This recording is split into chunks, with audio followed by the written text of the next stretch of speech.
All American, c'est vraiment devenu de la merde. Non, faut se le dire, c'est devenu de la grosse merde, les gars. C'est clairement actuellement peut-être l'une des pires séries afro actuelles, je pense. Parce que déjà, la première chose, c'est que ce n'est même plus une série afro. Donc à partir de là, c'est qu'il y a un problème. Pour qu'une série afro ne soit plus une série afro, c'est qu'il y a un souci.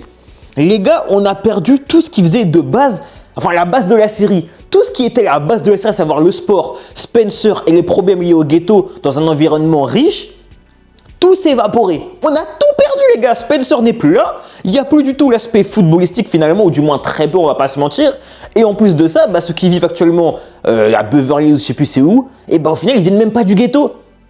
Tu vois ce que je veux dire? On a perdu tout ce qui faisait la série de base. Et ça, c'est une dinguerie en fait. Parce qu'il faut se le dire, All American avait un potentiel de zinzin, les gars. Vraiment, les thèmes abordés étaient vraiment pas mal en réalité. Tu avais des acteurs assez bons, je trouve, même si c'est des acteurs de téléfilms, de téléséries, c'était quand même plutôt bon. Et en fait, tu avais une série qui était archi cohérente. Et en fait, on a tout perdu. Ça, c'est depuis le Vortex en fait. Depuis le Vortex, on a perdu tout ce que...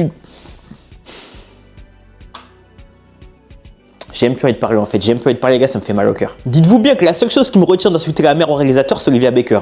C'est la seule chose qui me retient les gars. Si c'était pas la lead skin du siècle, la femme de ma vie, j'aurais insulté la série et le réalisateur. Mais ouais, vous connaissez Olivia Baker, oblige que je me contienne un petit peu. Quand même les frères.